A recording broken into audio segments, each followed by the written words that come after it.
Merci de votre fidélité à Télésud et bienvenue dans cette nouvelle édition de l'entretien du jour. Je reçois aujourd'hui un confrère qui vient de publier un livre. Son livre paraîtra le 20 avril. Il est intitulé L'Exode des Pieds Noirs. Il paraîtra dans une collection qui s'appelle Je me souviens et c'est aux éditions Michel Demol. Bonjour François Cardinali. Bonjour. L'Exode des Pieds Noirs. Déjà commençons par faire un peu de pédagogie. C'est qui les Pieds Noirs? C'est une vaste question. Globalement, on parle beaucoup, c'est une expression qui est née après l'Exode, souvent. Eux-mêmes, dans les témoignages que j'ai eus, disent on n'avait pas conscience des pieds noirs avant qu'on nous interpelle ainsi en métropole, donc après les années 62.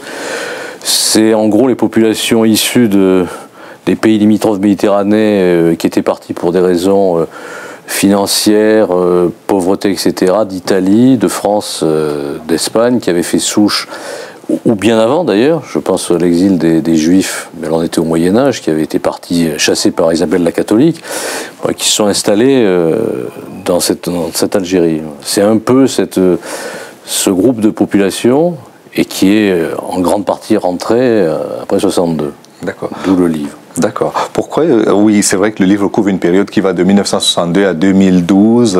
C'est juste après les accords d'Évian, si je ne me trompe pas. Oui, c'est en plein. C'est le moment où les accords d'Évian étant faits, alors qu'il avait été dit qu'il pourrait rester, il y a, pour X raisons historiques, le but de ce livre n'est pas un livre historique, mais un livre de témoignages, ils partent en grande partie. Alors même si certains sont restés plus qu'on ne l'a dit, il y a un peu plus d'1 million de personnes qui, entre 62 et la fin de l'année, vont quitter de façon brutale, douloureuse, vont être déracinés de ce pays et s'installer en France ou ailleurs. D'accord. Est-ce qu'on peut faire un parallèle entre l'exode des Pieds Noirs et celui des Harkis? Oui, enfin, les situations ne sont pas comparables. C'est pas comparable parce que les Harkis en fait, là on rentre dans ce qui n'est pas expliqué dans le livre, hein, j'ai pas eu de Harkis ni d'enfants d'Harkis. Les Pieds Noirs, c'est une population un peu certains se considèrent comme des pionniers, qui sont partis avec des familles à différentes périodes depuis la colonisation française, début du 18e, et qui ont fait souche là-bas. Les Harkis, c'est des supplétifs de l'armée française, c'est un peu compliqué, qui ont été embarqués avec l'armée française dans ce qui n'était pas encore appelé une guerre d'indépendance, mais des événements, et qui ont été relativement lâchés après, puisque une partie est rentrée en France dans des conditions très douloureuses, et une partie est restée là-bas et a été massacré quand même. D'accord. Voilà. Mais c'est pas le but du tout du livre, hein, ça c'est pour faire. Oui, le livre est un recueil de témoignages, 7 témoignages, plus une postface qui reviennent sur la manière dont ce souvenir du départ a été vécu par les 7 personnes qui témoignent. Et ce sont 7 personnes connues, alors des personnes évidentes. Enrico Macias, qui est le héros des Pieds Noirs, qu'il est devenu un peu par hasard d'ailleurs, mais qu'il est aujourd'hui encore. Ou Marthe Villalonga, qui est aussi une figure très connue. Eux qui avaient déjà parlé notamment dans des livres, mais dans le témoignage est toujours intéressant parce qu'il est précis, nourri de différentes anecdotes. Et puis des gens qui n'avaient jamais parlé, je pense à Jean Benguigui, qui est natif d'Oran, Sophie Garel, qui a été speakerine, qui a commencé à la télévision d'Oran, dans laquelle officiait un jeune journaliste qui s'appelait Jean-Pierre Elkabbach, qui elle est partie aussi, a fait carrière en télé en France.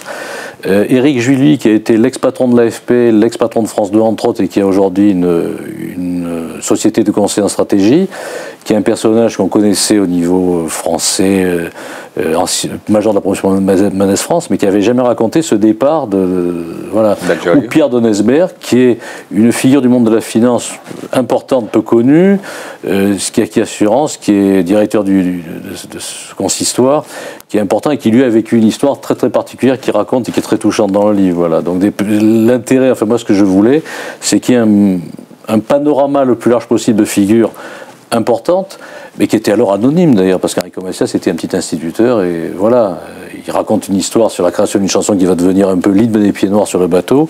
À l'époque, il ne savait pas, il improvise cette chanson, cette mélopée du départ. D'accord. Par ailleurs, vous parlez d'un épisode, et c'est vrai qu'à mon niveau aussi, on parle beaucoup des événements d'Algérie, mais entre l'Algérie et les autres colonies françaises, la grosse différence, c'est que l'Algérie était un département français et pas une colonie. Voilà, et puis c'était pas un protectorat en l'occurrence par rapport à la Tunisie. Et c'est vrai que ça a créé aussi ce déchirement. C'est un département. Une personne comme Marthe Villalonga dit, moi j'ai été du département français, pour moi on faisait partie de la France. D'où aussi les blessures qu'ils ressentent et qui sont transmises au niveau des gens qui ont mon âge aujourd'hui. Hein, les cinquantenaires, ils ont transmis leurs enfants parce que pour eux, ils quittaient un département français dans des conditions dramatiques, aussi bien pour les Algériens que pour eux, mais eux qui laissaient tout, en grande partie, sauf ceux qui avaient un peu préparé leur arrière, il y en avait aussi. Et ils arrivent en métropole en se disant, bon, c'est la France, c'est la continuité territoriale. Et là, on voit arriver ces gens-là, avec en plus ce problème créé par l'OS, etc. Et on dit, mais qu'est-ce qu'ils viennent faire? Et ils ont en plus un drôle d'accent, ils ont des façons, c'est le coup de Sirocco si vous l'avez vu, cette façon un peu haute en couleur de parler, et ces gens-là dérangent, font du bruit. Et dans le livre, certains témoignages montrent bien, on dit, mais d'où vous venez? Il y a des anecdotes sur Marseille où ils voient arriver cet afflux de personnes de l'autre côté de la Méditerranée. Ils se disent, mais qu'est-ce qu'ils viennent faire? Ils viennent s'installer ici. Donc il y a tout ça qui va être encore plus douloureux pour ces gens-là qui quittaient un pays, des cultures qui pour eux étaient leur culture, et qui vont arriver dans un pays qui les accueille pas vraiment bien, qui vont parfois aller dans des climats qui n'est pas du tout le leur. Voilà, c'est tout ce problème-là. Et il y a une explication au fait que la plupart des pieds noirs sont installés dans le Midi, notamment à Marseille? Je pense que ceux qui étaient notamment des fonctionnaires, il y a peut-être eu des façons de les intégrer plus dans ce coin-là. Après, c'était le hasard des relations familiales, parce qu'il y avait une très grande solidarité.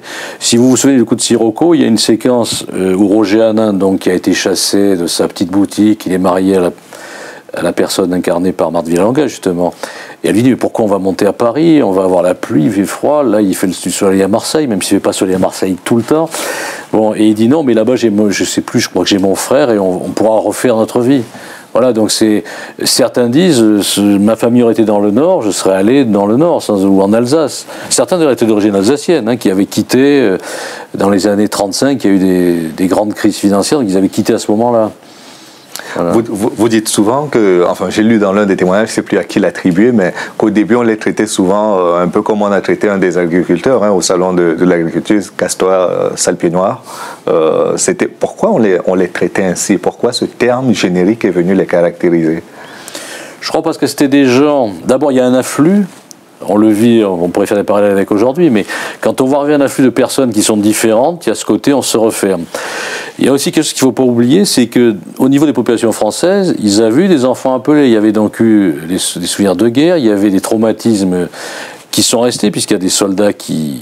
Je pense à un documentaire récent sur France 2 qui s'appelait Troufion, qui était remarquable, où des appelés, pour la première fois de leur vie, racontaient l'Algérie. Ils n'avaient jamais parlé de ça à leur famille, c'était souvent des gens issus de milieux humbles, des paysans, et ils racontaient ces témoignages. Il y avait eu le choc, il y avait eu des blessés, des disparus, des morts, etc.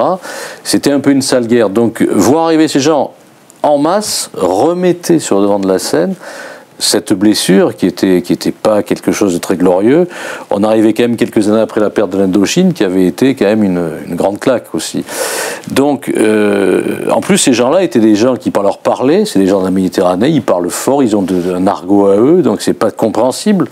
C'est un peu comme si des créoles parlent entre eux, quoi. Si on ne connaît pas, on ne connaît pas.